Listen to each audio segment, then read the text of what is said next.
Hola, colegas y amigos. Soy la doctora Silvia Salas, delegada de Lofil México. Bienvenidos a la entrevista Horizonte Farmacéutico, realizada por la Organización de Farmacéuticos Iberoamericanos de México y por la Facultad de Ciencias Químicas e Ingeniería de la Universidad Autónoma de Baja California. Les recordamos que la entrevista Horizonte Farmacéutico es una iniciativa sin fines de lucro que desde el 2020 viene realizando la FIL México. Las entrevistas son de acceso totalmente gratuito y de igual forma la constancia de participación que se les otorga. Sean todos bienvenidos a nuestra primera entrevista del 2025.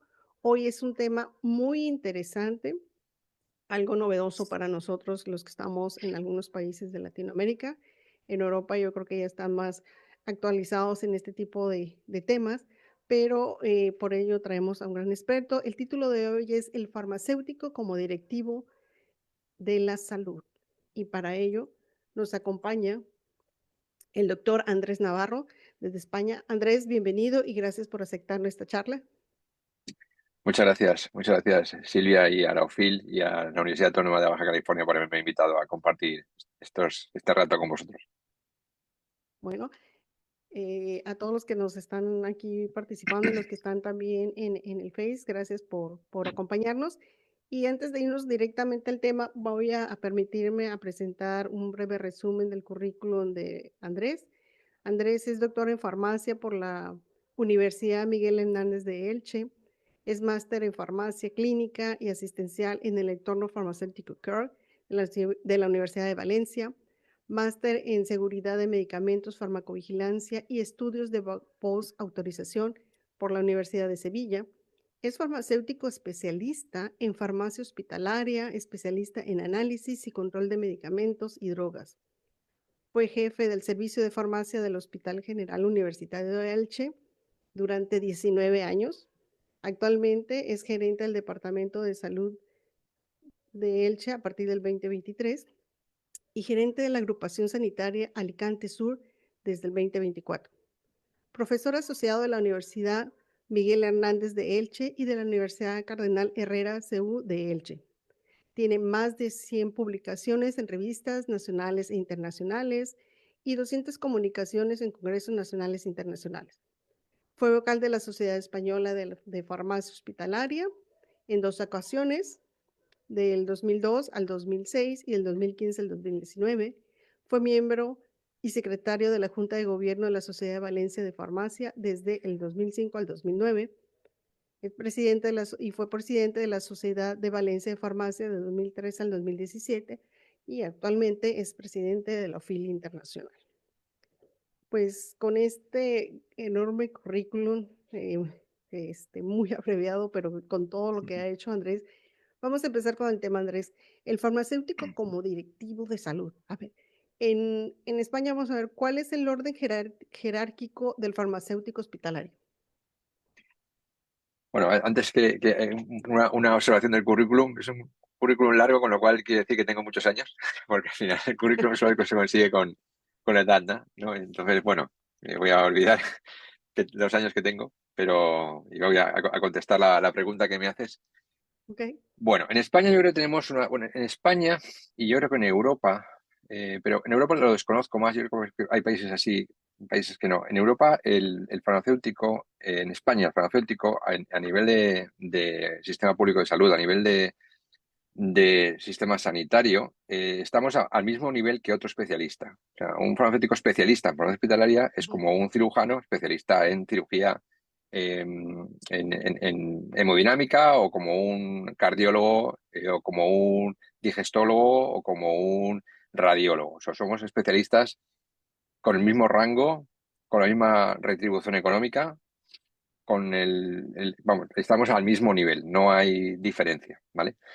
Eh, Sí que es verdad que esto se consiguió ya hace muchos años, te estoy hablando de por lo menos como 40 o 50 años, y ya nunca se ha discutido, ¿no? En el sistema público hay otros profesionales, otros somos grupo A, grupo A1.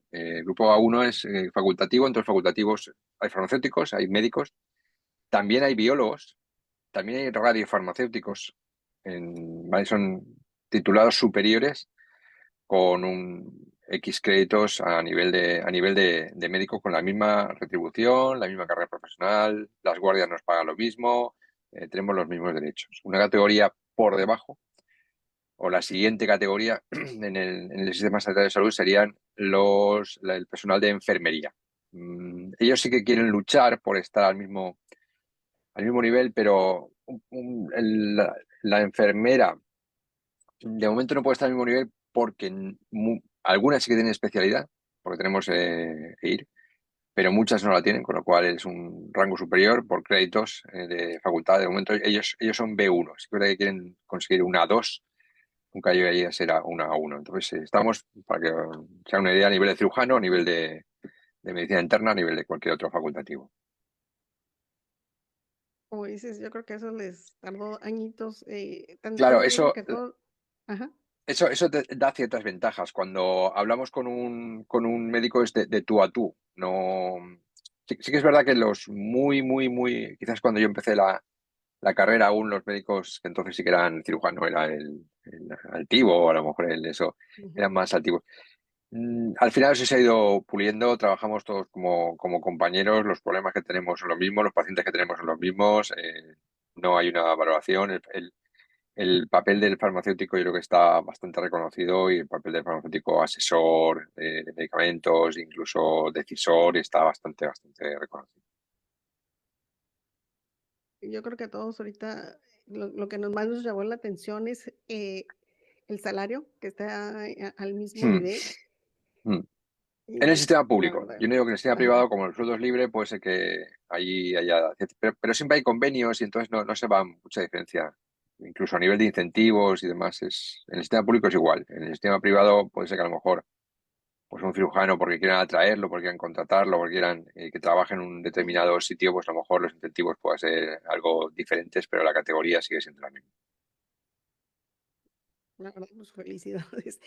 Ujú. Entonces, eh, a mí me llama la atención que tú estuviste de jefe y ahorita eres gerente, ¿no? Ya estás en un nivel gerencial.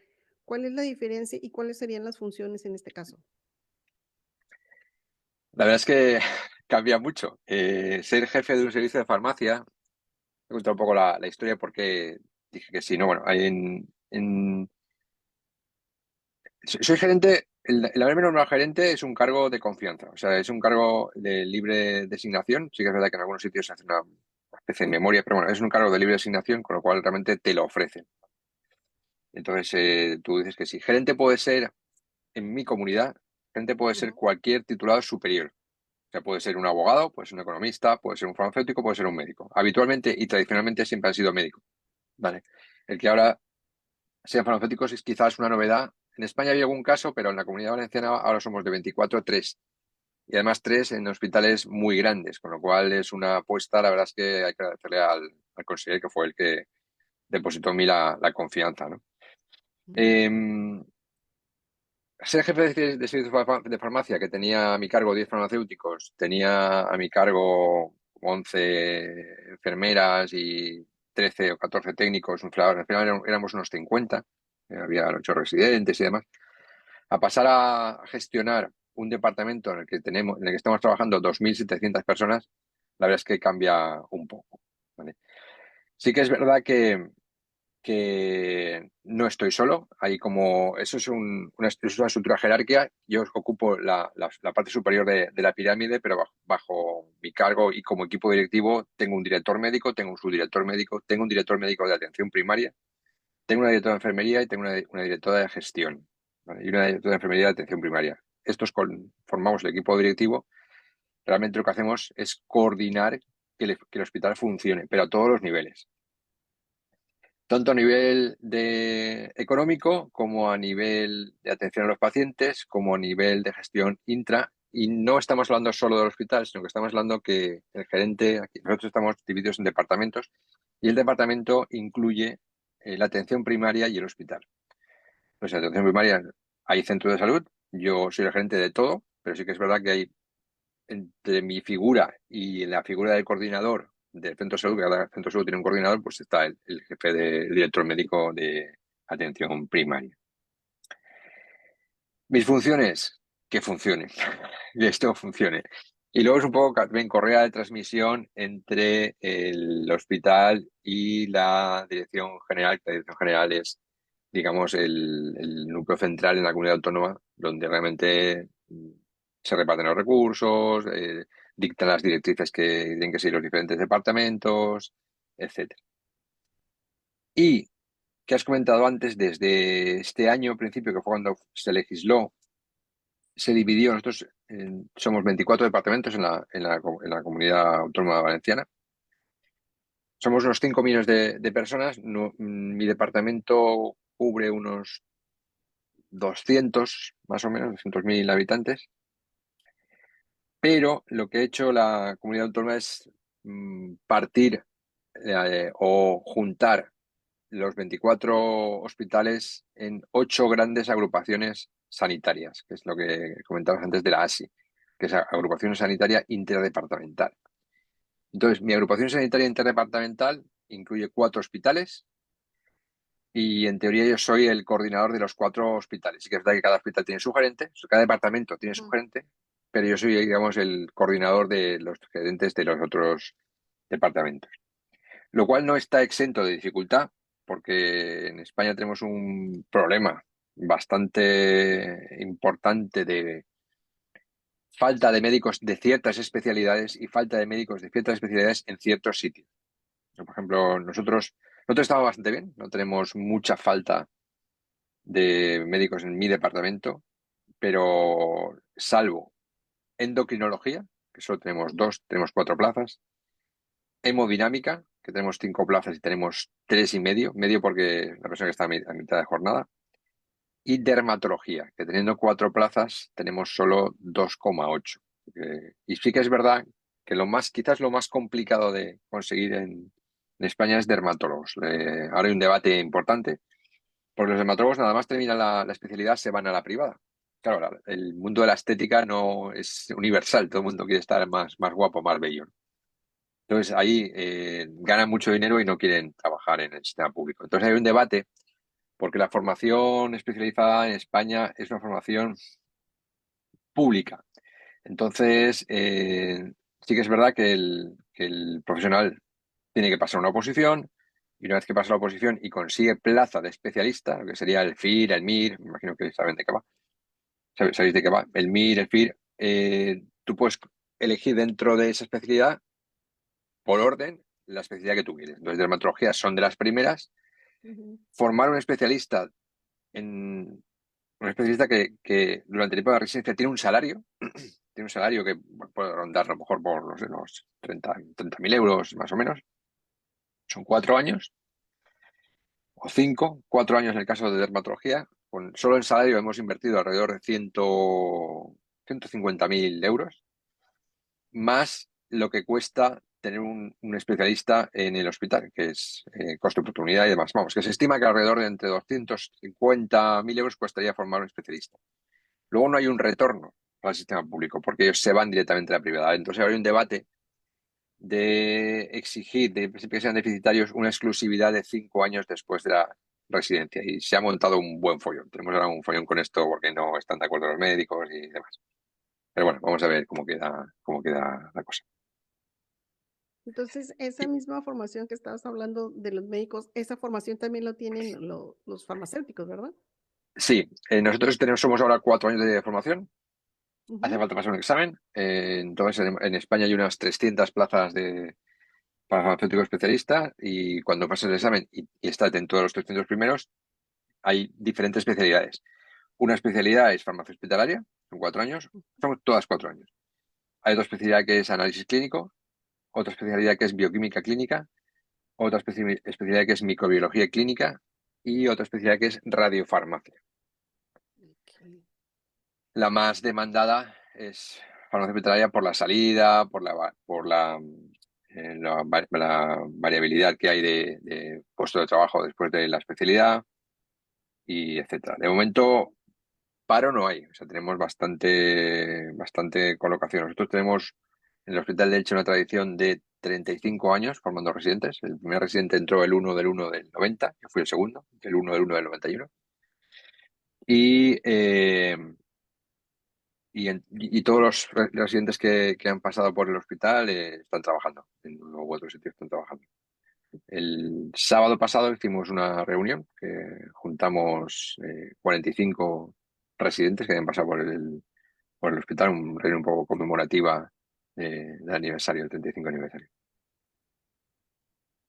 Pues sí, es que ahí se ve por qué también el salario está homologado, ¿no? Porque pues la Mm, formación, los estudios, todo pues, es igual y pues porque me vas a bajar mm, de salario en dado caso, ¿no? Em, mm. como acabas de mencionar, entonces la gerencia es como un puesto, es un puesto directivo, pero te lo otorgan por confianza, ¿no? Obviamente Sí, por tus competencias, claro, ¿no? Porque pues al van a... final lo que hace el gerente del hospital es que el hospital funcione y luego seguir las directrices que hay a nivel de la comunidad, ¿no? No es una... Y sobre todo lo que se hace es gestionar equipos. O sea, al final tienes que gestionar equipos de personas. No es fácil, porque tienes que gestionar equipos de personas y profesionales que con una alta capacidad intelectual, todos son especialistas en lo que sea, pero al final todos tienen sus intereses y no es mucho más difícil que gestionar equipos en farmacia. Pues aquí es más a mayor nivel, ¿no? Pero bueno, al final el gerente tiene sus limitaciones y no podemos hacer tampoco mucho más que limitarnos a las opciones que tenemos. Y estaba viendo tu currículum, estás ahorita en el hospital de la Universidad de Elche, pero también vi que eres gerente de la agrupación sanitaria de Alicante Sur. ¿Esa es otra gerencia? No, cuando he comentado antes que se dividió los departamentos, los 24 departamentos, Ah, ok, se ajá. juntaron en bloques en 8 bloques, ¿vale? Entonces, y dentro de esos bloques se nombraron los hospitales que se llaman cabeza de la ASI, de la agrupación. Esos bloques son agrupaciones sanitarias interdepartamentales. Y dentro de esas agrupaciones sanitarias interdepartamentales se nombró un hospital cabeza de esa agrupación sanitaria interdepartamental. Entonces, el hospital cabeza de esta agrupación sanitaria Alicante Sur es el Hospital General Luis de Elche, el Departamento de Salud de Elche. Con lo cual, el gerente del hospital cabeza de la ASI, pues es el gerente que es a su vez gerente de los demás hospitales. Ellos tienen su gerente, pero digamos que yo soy el coordinador de todos. Lo cual complica la gestión porque, como he comentado antes, nosotros no tenemos falta de profesionales, pero los demás hospitales son más pequeñitos y que tienen falta de profesionales. Pues ahí faltan anestesiólogos, faltan urólogos, faltan radiólogos, faltan oftalmólogos, faltan oncólogos. Tienen, digamos, huecos vacíos, porque no hay profesionales que vayan a ocuparlo. ¿Qué pasa? Que esos hospitales son menos atractivos. Un especialista, sobre todo un especialista recién acabado, lo que quiere es, pues, hospitales grandes, con variedad de pacientes, con técnicas innovadoras, que sean atractivos. Claro, ir a un hospital en el que se ven en cirujano vesículas solo, pues no les es interesante. Que prefieren ir a un hospital en el que se haga cirugía bariátrica, por ejemplo, o que se haga cirugía de colon compleja, o que se haga calcificación peritoneal. Ir a otro sitio en el que esas técnicas no se hacen o se hacen muy poco, no es muy atractivo. Entonces, si hubiera exceso de médicos no habría problema, pero como hay déficit de médicos, no van esos hospitales, con lo cual los hospitales se dejan más desatendidos. Pero bueno, es algo que estamos luchando y es algo que intentó cambiar la Consejería de Sanidad a nivel regional para paliar un poco ese déficit de profesional en los demás sitios. ¿Qué ha hecho? Pues entre otras cosas ha hecho fomentar la movilidad. O sea, no es atractivo estar en Orihuela o en la Vega Baja, que es un hospital pequeño, pero te permite la cuarta parte de tu tiempo, o sea, 90 días al año, ir a trabajar al hospital de referencia. Con lo cual te permite hacer esas técnicas que allí no tienes, te permite formarte, te permite ser parte de un equipo más grande. A ver, al final, como he dicho, esto es gestión de equipos, ¿no? Entonces, a mí, por ejemplo, me parece muy interesante formar parte de un equipo grande, porque se pueden conseguir más cosas, pero hay un, dado que llevamos un año de recorrido, los hospitales pequeños se sienten perjudicados porque no forman, digamos que les quitan profesionales, y los hospitales cabeza de así como el mío, pues se sienten como el papá. Y yo creo que esto funciona si todos se sienten parte del equipo y no hay unos mejores que otros, algo más democrático. Entonces yo creo que eso aún le queda un poquito para que funcione rodado, pero estamos con ello. Bastante trabajo. Me llama mucho la atención, aparte, vuelvo a lo mismo, ¿no? Acabas de decir que el gerente se da por designación, pero tiene Mm, que tener ciertas competencias. Tú hablas mm, mucho de que tienes un equipo con varios médicos, varias especialidades mm, y manejas mucho los términos de las especialidades. O sea, un mm, farmacéutico, te lo voy a poner sin demeritar a nadie, ¿no? A nivel, no sé, latino, que está en farmacia, pues sí maneja algunas terminologías, porque pues obviamente tienes que hablar con el médico. Pero tú estás hablando de intervenciones quirúrgicas muy mm, específicas que tú las conoces y no, mm. que no cualquiera lo puede hacer. Entonces, ¿cuáles serían esas competencias para llegar a una gerencia de farmacia? A ver, yo tengo una, como he comentado antes, la parte más médica, hay un director médico, ¿no? Yo al final gestiono recursos, gestiono la parte Ujú, económica, gestiono o sea, es una gestión por encima, pero por bajo hay alguien. Yo porque al final por experiencia yo llevo en el hospital 30 años, con lo cual, y como trabajas con los médicos, al final la terminología la dominas, la manejas. Un farmacéutico tiene una relación con todo el hospital. O sea, si tienes que poner a alguien de gerente, ujú, probablemente el farmacéutico sea una muy buena opción por la visión amplia que tiene. Nosotros tenemos una visión mucho más amplia y generalista del hospital. Un urologo sabe de urología, sabe de ujú, cirugía y sabe de terapia, pero no sabe de otras especialidades, no sabe de micro, no sabe de laboratorio, no sabe de gestión, no sabe de nóminas. Entonces, un farmacéutico sí que manejamos mucho dinero en el servicio de farmacia. Pero estamos acostumbrados a manejar dinero, estamos acostumbrados a mm, gestionar los recursos, con lo cual probablemente yo creo que no es, al margen de que yo sea ideal o no sea ideal, o lo haga bien o no lo haga bien, probablemente si yo fuera el conseller, habría apostado por alguien más transversal. Y yo creo que un farmacéutico tiene una visión más transversal. Hay otras especialidades que tienen también visión transversal. Por ejemplo, medicina preventiva. Medicina preventiva tiene una visión mucho más transversal. Pero a lo mejor no habría elegido un urólogo, o no habría elegido un cirujano, o no habría elegido, no sé, un traumatólogo, ¿no? Eh, sí que es verdad que al final eh, tampoco es fácil encontrar a alguien que quiera, porque esto es responsabilidad. Es responsabilidad, claro. muchas veces son horas de sueño. Yo ayer tuve un problema en el hospital con una profesional y esta noche, pues a las 3 de la mañana me he despertado y ya no he dormido. O sea, también tienes que tener también quizás ganas por que las cosas funcionen, ¿no? Porque al final, económicamente, ni siquiera está muy bien retribuido. Un jefe de servicio cobra como yo. O sea, el salario es el mismo. Y si hace guardias, ya está cobrando más que yo. Ujú. De hecho, yo cuando me vine aquí, es más sueldo, base, pero dejo de hacer guardias, con lo cual cobro algo menos, no mucho menos, pero algo menos de que cuando estaba en farmacia, ¿vale? Tengo más dolores de cabeza, Sí. eh, tengo flexibilidad de horario, pero siempre estoy localizado. Y de hecho, el año pasado me quedan 15 días de vacaciones por coger que no los pude coger. Porque al final no quieres dejar el hospital, vigilas que las cosas se hagan bien, ¿no? Empezó el año bien, pero se ha ido complicando y hoy, por ejemplo, no me he podido sentar en mi mesa. O sea, sí que me he sentado a reunirme con profesionales, pero no me he sentado en mi mesa de problemas porque el que viene a mi despacho no viene a tomar un café. Viene o a contarte un problema, o a traerte un problema, o a algo, o a pedir, o a pedir algo, ¿no? Y eso a veces lo tienes que saber gestionar. Correcto.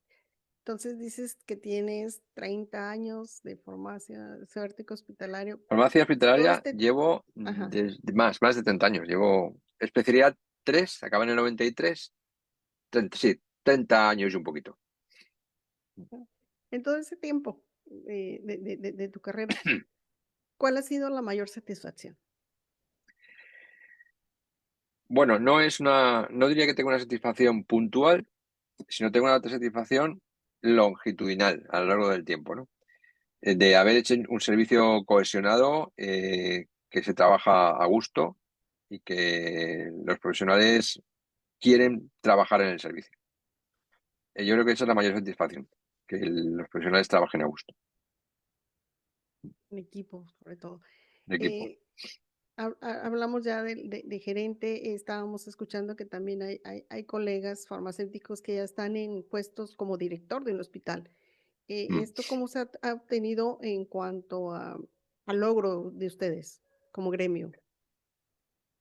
Bueno, la verdad es que se apostara por tres farmacéuticos en mi comunidad fue un reto para la profesión, para la SED incluso, y está como reconocido el haber pasado a gestionar un hospital. Yo creo que también es como una inyección de moral para el resto de compañeros que se puede, que se cuenta con el farmacéutico, que somos importantes y que podemos estar ahí. Entonces, yo creo que ha sido muy interesante. Muy interesante. ¿Tienen el respeto o reconocimiento por parte de otros profesionales de la salud, ¿no? Como los médicos, enfermeras? Mm. Pero la sociedad, ¿cómo los ve? La gente, ¿cómo identifica al farmacéutico? ¿Cómo los ha acogido ustedes? Porque, por ejemplo, aquí tú le dices, no, pues yo soy farmacéutico y a veces se quedan, ¿qué es eso? O existe el farmacéutico, ¿no? ¿Cómo les ha ido a ustedes con la Bueno, profesión? eso es verdad, ¿eh? A ver, cada vez menos, pero cuando yo empecé hace 30 y tantos años, pero incluso mi familia me decía, farmacéutico en el hospital, ¿qué haces? ¿Estás en el laboratorio? No, no Ajá, estoy en el sí. laboratorio, porque en un hospital hay medicamentos y los medicamentos alguien los compra, alguien los dispensa y alguien mira cómo se utilizan, ¿no? Entonces cuando lo explicas lo van entendiendo, ¿vale? Y sí que es verdad que yo creo que ahora cada vez más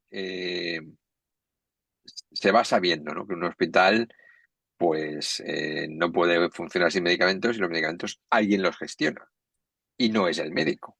Ujú. Entonces, quizás por el símil de la farmacia de la calle, pues al final ven que los medicamentos los relacionan con el farmacéutico. En España tú no puedes comprar medicamentos, pero ni siquiera los medicamentos sin receta no los puedes comprar en ningún sitio más que en la farmacia, ¿vale?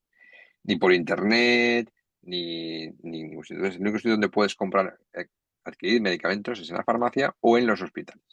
Entonces, no venden, pero sí que hay ciertos medicamentos que dispensamos a los pacientes. Y gracias a eso, pues yo creo que cada vez más sí que entienden que debe haber una figura del farmacéutico en el hospital. Además, cada vez tenemos más pacientes con medicamentos que se dispensan solo en hospitales Mm. por varios motivos, por complejidad, por patología, incluso por coste. De hecho, el año pasado el presupuesto en medicamentos de mi hospital, incluyendo medicamentos que se dispensan a los pacientes externos y dentro del hospital, fueron cerca de 50 millones de euros de medicamentos. O sea que nos manejamos mucho presupuesto. Y cada vez más están acostumbrados a que hay un farmacéutico detrás. O sea, ya los ubican sobre todo por todo lo que hacen. Em, Llama la atención lo que acabas de mencionar, que así se debería ser, no es una buena práctica que no te dan, dispensan ningún medicamento si no tienes receta tanto en la comunidad Mm. como en el hospital. En el caso de los extranjeros, ¿cómo le hacen? Ellos, por ejemplo, si alguien se pone mal, porque aquí es muy común, me hizo mal la comida, voy a la farmacia, compro Mm. algún medicamento y sin problema. Pero si estás, por ejemplo, en España con esas buenas prácticas de que no te van a dispensar si no llevas receta, ¿ellos cómo le hacen? Bueno, hay medicamentos que se dispensan sin receta, evidentemente. Un problema menor, como puede ser un acetaminofeno o un paracetamol, o como puede ser un medicamento para una diarrea. Esos prácticamente son sin receta. El farmacéutico de la oficina tiene un abanico, una serie de fármacos que puedes pensar sin receta. Si te hace falta un medicamento con receta, tienes que tener una receta del médico o no te lo dispensan. Lo que pasa es que en España, los extranjeros, alguien cae enfermo y la atención en urgencias es gratuita y además tiene la obligación de atenderte. O sea, tú estás aquí y tienes un accidente de coche, Ujú. imagínate que te golpea un coche y tienen que llevarte a urgencias y es que llevarte una pierna o incluso ingresarte y operarte, eso sería gratis para el usuario, o sea, está incluido. Otra cosa es un tratamiento crónico. Un tratamiento crónico sí que tienes que ser residente en España y demás. Ujú. Pero para un tratamiento urgente, no. No hay problema. Bueno, es bueno saberlo. Ya invitamos a Mm, todos para que vayan, ya están seguros. Voy a hacer mm. aquí una pausa para ver si no hay alguna pregunta de los participantes. Eh, en el área de Facebook tenemos a la doctora Karina. Karina, ¿hay alguna pregunta en Facebook? Hola, buenas tardes a todos. Feliz año. No hay por el momento preguntas, pero nos comenta Dulce que lo que comenta el doctor, que implica tener conocimiento administrativo para una gerencia de hospital por el momento. Sí, tienes que tener un conocimiento general de gestión. Al final, como comentaba, no es un conocimiento que ya tienes de jefe de servicio de farmacia, no es muy diferente, ¿no? La normativa está, es lo que tienes que cumplir. Tenemos unos acuerdos de gestión que tenemos que ir a por ellos. Yo creé una junta clínica, con lo cual me rodeé de gente que muchas veces sabe más que tú de ciertas cosas y al Ujú. final es tener un buen equipo. Claro, sí. Yes. Cari, ¿alguna pregunta tú? No, por el momento no. Estamos bien, gracias. Muy bien, tenemos aquí nada más algunos en el chat, todos de Argentina que te mandan saludos, Andrés de Hmm. Estocolmo, que está Lars por aquí, gracias por acompañarnos. ¿Alguien del Zoom tiene preguntas o si no continuamos? Que estamos todos tan interesados que no hay necesidad de preguntas. Bueno, eh, continuando un poquito de todo lo del trabajo que has hecho, más bien del enorme trabajo que has hecho. Has estado en varias asociaciones, vámonos al lado de las asociaciones, has estado en la Sociedad Española de Farmacia Hospitalaria y ahora te tocó la gran fortuna de ser el presidente de OFIL eh, Internacional. Platícanos un poquito de lo que es OFIL también para que la gente conozca o qué es lo que se puede esperar de OFIL. A ver, OFIL, como todos sabéis, es una muy buena idea. Yo creo que es un foro de compartir conocimientos, de objetivos comunes. Yo creo que el farmacéutico tiene un objetivo común en toda Ibero-Latinoamérica. Al final, el paciente es el centro o es nuestra razón de ser, y tenemos que atender al paciente siendo farmacéuticos. Pues, y además es la mejor forma de atenderle. Yo creo que el poder compartir, poder aprender unos de otros, pues creo que es inmejorable. Y encima, yo creo que podemos aprovechar algo que los anglosajones lo tienen también hecho, y yo creo que nosotros quizás vamos un poco por detrás, que es que todos hablamos igual, todos hablamos la misma lengua, lo cual nos permite compartir, debatir, investigar, hacer estudios multicéntricos. O sea, el poder trabajar conjuntamente es una idea excelente. Y que haya una organización que esto lo aúne y nos dé la posibilidad de hacerlo también. Entonces, la OFIL es algo más que una unión de farmacéuticos, es un objetivo común, que como he dicho es mejorar la salud de nuestros pacientes con nuestro trabajo a nivel de toda Ibero-Latinoamérica. Con lo cual es que me parece una idea excelente, excelente. Además, es una asociación que tiene ya muchos años de historia detrás. Hubo gente antes que trabajó porque esto fuera adelante y ahora nos toca a nosotros trabajar para que esto fuera adelante, vaya adelante porque es algo bueno y algo que todos se pueden beneficiar. Sobre todo cuando se hacen esos grandes congresos, ¿no? Donde todos Hmm. los colegas se reúnen por, como Carlos acabas de mencionar, por una misma mm, una misma, ¿cómo se puede decir? Por un mismo ideal, ¿no? mm. El ayudar a las Claro, y personas además ahora en tenemos comunicación. la Ujú. ventaja que antes no existía de la comunicación. O sea, vamos a un congreso y tú puedes atender a un congreso presencialmente, que por supuesto es lo ideal, pero si no, puedes atender a un congreso virtualmente. Entonces el conocimiento no queda solo en el ámbito local de donde se ha hecho el congreso, sino que puede ir mucho más allá. Recuerdo ahora que en pandemia, la verdad es que hemos tenido Ujú. que tener una pandemia para que la, lo virtual triunfe, porque antes era Sí. casi impensable o era raro, ¿no? Que en el 2019 hiciéramos esta charla, no digo que no se hiciera, digo que no era lo común que es ahora, ¿vale? Yo asistí Ujú. al Así Congreso es. americano, asistí a uno o a dos congresos, a uno seguro americano, un mid-year, de los que son en diciembre, y fue virtual. Yo me conectaba virtualmente, veía a Fanucci, veía los colegas americanos bueno, y fue muy enriquecedor sin moverme de mi casa. Con lo cual, ahora está muy bien hacer un curso presencial, pero hay que dar la posibilidad de que la gente se pueda conectar, incluso ver las charlas offline. Porque tener un bagaje de conferencias que se dan y que tú puedes ver en el futuro es algo impagable. Es Ujú. como una clase gratis, por lo cual está muy bien. Entonces, ahorita en lo que va a ser tu gestión, cuáles son las expectativas o qué es lo que tú tienes planeado? O sea, ya hay Mm, directrices que acabas de mencionar, Delphi, pero tú, mm. Andrés Navarro, ¿cuál es tu visión? A ver, yo lo que quiero es, una, que la OFIL, la gente esté dentro porque tiene un retorno y voy a trabajar por ese retorno, por pertenecer a una asociación. Al final las asociaciones triunfan porque te dan algo. La sociedad valenciana triunfa porque te da algo, la sociedad valenciana triunfa, la sociedad española triunfa porque te da algo. Yo creo que la OFIL tiene que triunfar porque te da algo. O sea, te da, además de orgullo de pertenencia, que yo creo que merece la pena, ¿vale? Pero sobre todo que te da un retorno. O sea, que además de que eso es un foro de unión, foro de compartir, foro de tal, que tengas un retorno por pertenecer a la OFIL. Tener conferencias periódicamente, pues a lo mejor es una buena idea de empezar a hacer algo, ¿vale? Con lo cual, vamos a trabajar, vamos a trabajar por ello. Sí que es verdad que por eso quizás yo voy un poco más lento, pero he creado una muy buena junta directiva. Ya tuvimos la primera reunión, este domingo tenemos la segunda reunión.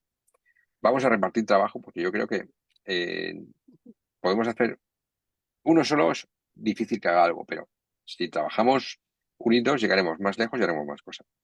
Además hay excelentes compañeros que seguro que haremos que triunfe, por lo menos durante los 2 años que esté yo y seguro que después también.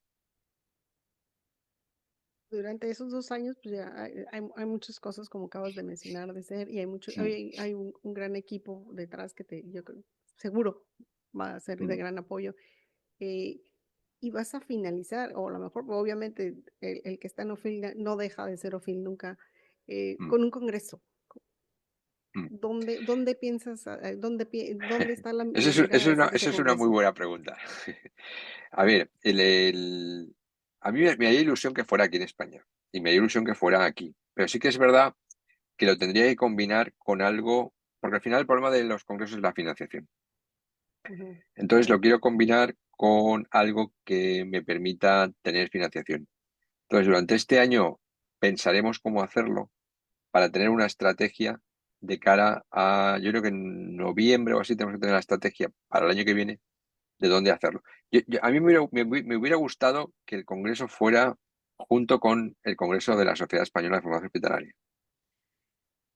Y me gustaría que el congreso de la Sociedad Española de Formación Hospitalaria fuera cerca de aquí, para que viniendo el congreso de la FI luego mm, aprovecharas el viaje y te permitiera asistir al congreso, que creo que merece la pena asistir alguna vez al congreso de la Sociedad Española de Formación Hospitalaria. Entonces, voy a trabajar en ese sentido. Eh, si no consigo que sea aquí cerca, pues a lo mejor consigo que sea por lo menos en un sitio que sea fácil llegar. Como he comentado antes, hay muy buena conectividad en España. Entonces, tengo que ver dónde es y cómo hacerlo. Hay uno en Yo creo Canarias, ajá. pero Canarias no queda demasiado cerca de aquí, que creo que es dentro de un año. Tengo que trabajar. Ya, eso lo trabajo los próximos días. Definitivamente ya con decirnos todas las bondades que hay con la de conectividad y todo eso. De hecho, en el lugar donde tú estás, Elche tiene y esa es una pregunta, duda personal, eh, que tiene muchas palmeras. Estaba Sí, leyendo que tiene más de 200,000 palmeras, o sea, sí, sí. El Elche es conocido como la ciudad de las palmeras. Eh, y además hay aquí y no hay en el resto de España. mm, No se sabe muy bien por qué.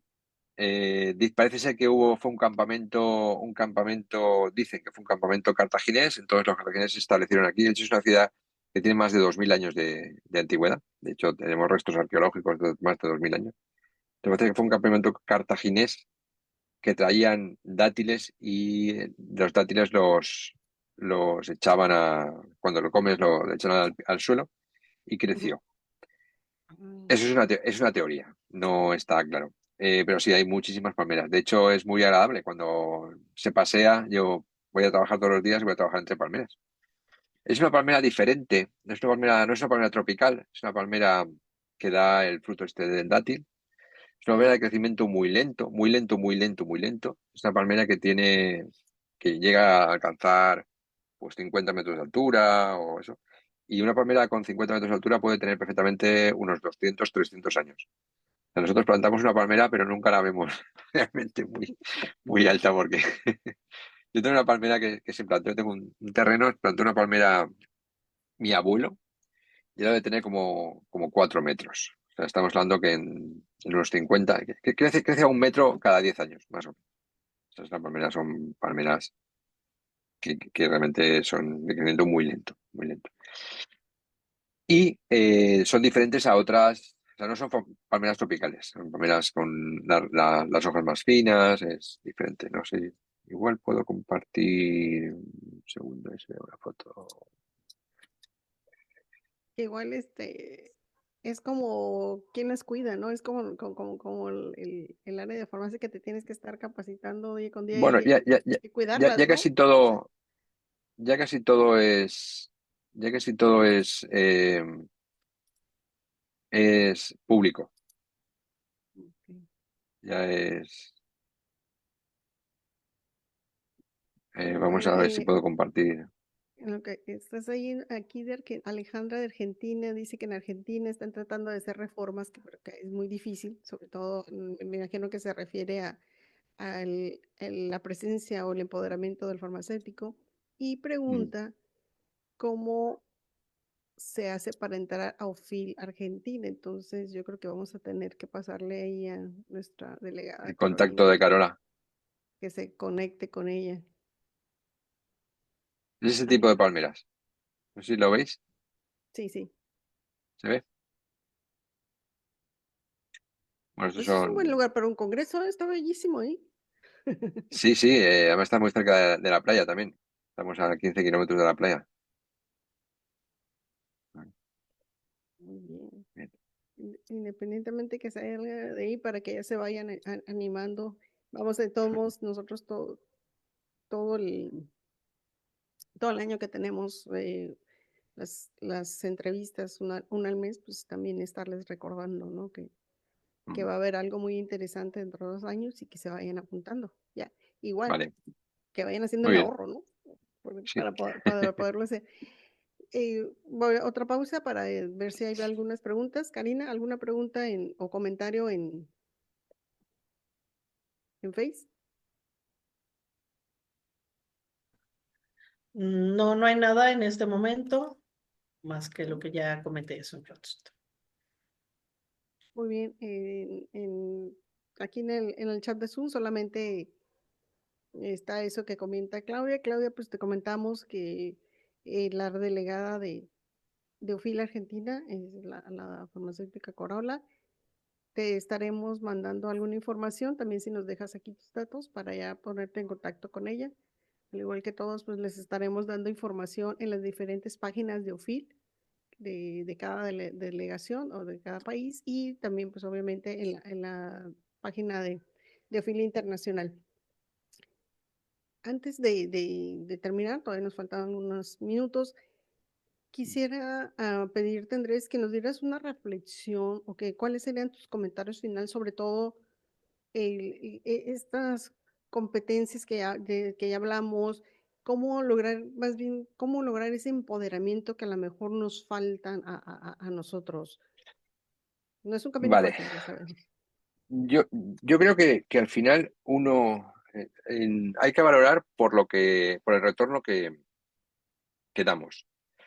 Em, los médicos, los médicos no hace falta que sean los médicos, todo el mundo empieza a valorar a alguien por lo que obtiene de él, ¿vale? Ujú, Y sí que es cierto que nosotros si sabemos de algo es de medicamento. Nadie más sabe, nadie sabe más de medicamentos que nosotros. Los médicos conocen muy poca farmacocinética, muy poca farmacodinamia, muy pocos efectos adversos, muy poco. Saben mucho de los 4 medicamentos que manejan, pero no de los otros medicamentos.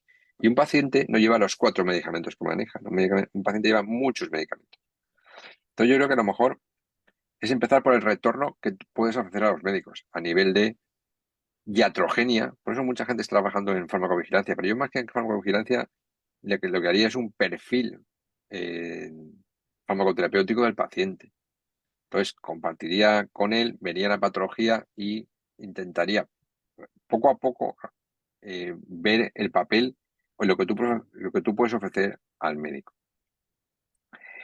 Luego, no sé cómo está, pero yo, por ejemplo, hay una cosa que nosotros hacemos, no sé cómo se hace en México, es la gestión del medicamento. ¿El medicamento quién lo gestiona? ¿Lo gestionan farmacéuticos? ¿Quién los compra? ¿Quién los dispensa?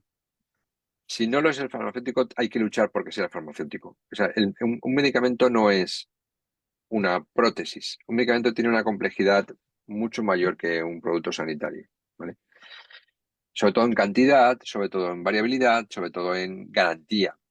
Si yo no recuerdo mal, en México había incluso como mercado paralelo o biosimilares que no eran biosimilares o genéricos que no eran genéricos. A lo mejor hay que trabajar en seguridad directamente con los laboratorios y que los laboratorios solo utilicen el canal farmacéutico para que los medicamentos lleguen a los pacientes.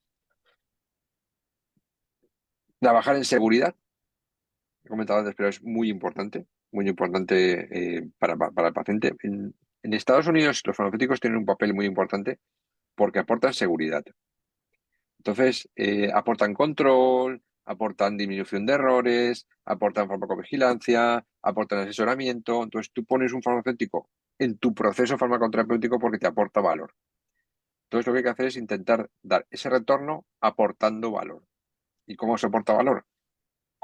Trabajando en seguridad, trabajando en eficacia e indicación, trabajando en comodidad para el paciente, etcétera. Yo creo que esas 4 cosas, eficacia, seguridad, conveniencia, medicamento oral, medicamento intravenoso y coste, es muy importante, sobre todo el coste. Y sobre todo cuando trabajas con aseguradoras o cuando trabajas con el sistema público, que al final lo que tenemos que hacer es lo que quiere el sistema público, lo que quiere la aseguradora es la mejor atención al menor coste. Entonces el farmacéutico tiene mucho papel. Pues sí, definitivamente. Como lo que acabas de decir, retorno, a lo mejor nosotros lo consideramos como que seas más rentable, ¿no? De acuerdo a lo que tú estás aportando y de Mm, alguna manera lo que les decimos o trabajamos con los alumnos es que seas indispensable en la manera de que tú te vas integrando a un equipo de salud y que ellos van viendo lo que tú puedes estar haciendo. mm. Entonces, te agradecemos. Aquí José Ramón dijo, en Latinoamérica, cada país con sus características. Hay que continuar empoderando el papel del farmacéutico, tanto hospitalario como comunitario. Una gran responsabilidad es una gran responsabilidad, es nuestra. Tenemos que aprovechar espacios para dar a conocer la importancia, que es lo que acaba de decir Andrés, de todo nuestro trabajo en todos los sentidos. Y que está muy de acuerdo contigo, Andrés, dice José Ramón de Cuba. Gracias, José Muy Ramón. bien. Muchas gracias. Bueno, si ya no hay más preguntas de nuestros participantes ni nuestros, agradecemos a Andrés por este tiempo que nos brindaste, por esta gran charla, por todo lo que nos aportaste. Nos quedamos con, con la espinita de que, o lo bueno que ustedes sí son remunerados, perdón, por su trabajo, que es lo que nosotros estamos viendo. Y te agradezco mucho, Andrés. No sé si quieres dar algunas palabras final para ya despedirme de nuestros participantes. Sí, a ver, sobre todo una reflexión. Todo cuesta mucho esfuerzo, pero tiene su retorno, ¿no? Al final, nosotros hace unos años no estamos a nivel de facultativo. Sí que es verdad que llevamos una trayectoria de casi 60 años, pero ha sido trabajando y trabajando, demostrando la valía, demostrando que es interesante invertir en farmacéuticos. Los medicamentos cada vez son más complejos y más caros, y esa complejidad y ese coste, yo creo que trabaja en favor del farmacéutico, porque cada vez hace falta más profesionales que conozcan los medicamentos y que sepan diferenciar unos y otros, los beneficios de unos y otros. Trabajar en evidencia clínica es muy importante, trabajar en evaluación de medicamentos es muy importante. O sea, en definitiva, es trabajar donde el farmacéutico pueda aportar su conocimiento y otros. A ver, la razón de ser de un cirujano no es el tratamiento, es operar. Ujú. La razón de ser de un internista no es el tratamiento, es diagnosticar y curar al paciente. O sea, al final podemos aportar mucho valor en muchas facetas que los compañeros médicos valoran seguro. Así es. Un grupo de fármacos que quizás es interesante trabajar y además lo podéis hacer desde mañana son los antibióticos. Sí, un grave problema en los antibióticos. Gracias nuevamente, Andrés, y gracias por esta última reflexión. También de Argentina, también dice Alejandra Olivo, muchas gracias por la charla, saludos desde Argentina. Gracias a todos los que participaron. A nombre de Eufil México, les agradezco su atención. Los esperamos y los invitamos a que nos sigan en la siguiente entrevista de Horizonte Farmacéutico el siguiente mes. Yo me despido. Hasta pronto, como siempre, farmacéutico forever y de corazón. Nos vemos. Bye. Saludo, hasta luego, buenas noches.